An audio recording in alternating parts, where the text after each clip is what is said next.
Hi అండి, welcome to Nagamani vlogs. నేను మీ నాగమణి. ఈరోజు మనం హెల్దీ బ్రేక్ఫాస్ట్ చేసుకుందామండి. చూసారా, చాలా హెల్దీగా ఉంటాము. సన్నగా అవ్వడానికి బాగా ఉపయోగపడుతుంది. డైట్ చేసే వాళ్ళకి చాలా బాగా ఉపయోగపడుతుంది. అలాగే మామూలుగా ఉన్న వాళ్ళకి కూడా కూరగాయలు చాలా హెల్దీ అండి. గ్యాస్ అది రాదు, చాలా ఫ్రీగా ఉంటుంది. డైజెషన్ కూడా చాలా బాగుంటుంది. అలాగే పొట్ట తేలిగ్గా ఉంటుంది. ఇది కంపల్సరీ తినాలి. ఇలాగ మనం కూరగాయలన్నీ కట్ చేసుకొని 2 గుడ్లు ఇడ్లీ పాత్రలో వేసుకొని ఉడకబెట్టుకోవాలండి.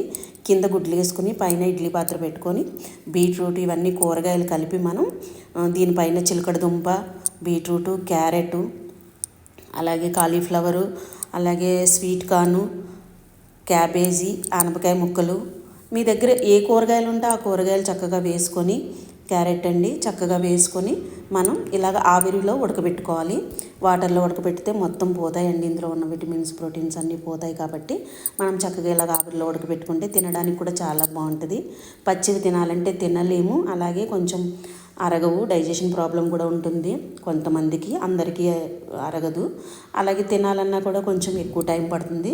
ఇలా తింటే అరగడానికి బాగుంటుంది.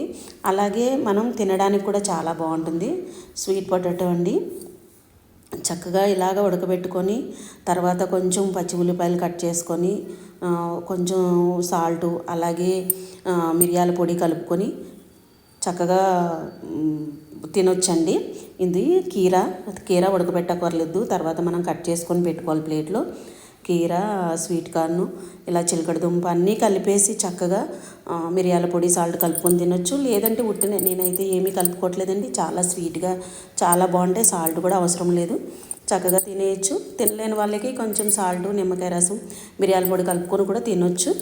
చక్కగా తిని హెల్తీగా ఉండండి. ఇలాగే డైట్ చేసే వాళ్ళకి ఇలా నేను ఈరోజు ఇది చెప్పాను, రేపు ఇంకొకటి చెప్తాను. బ్రేక్ఫాస్ట్ ఇలా చేసుకుంటూ తింటూ మధ్యాహ్నం మనం లంచ్ టైంలో కూడా కొన్ని ముందు తిని తర్వాత లంచ్ చేయొచ్చండి. అలాగే డిన్నర్ టైంలో కొంచెం ఫ్రూట్ సలాడ్ తీసుకొని, వెజిటేబుల్ సలాడ్ తీసుకొని తర్వాత సాయంత్రం భోజనం చేయొచ్చు. ఇలా చాలా బాగుంటుంది. మీరు కూడా ట్రై చేయండి. నా వీడియో నచ్చితే సబ్స్క్రైబ్ చేయండి, లైక్ చేయండి, షేర్ చేయండి. థ్యాంక్ యూ అండి.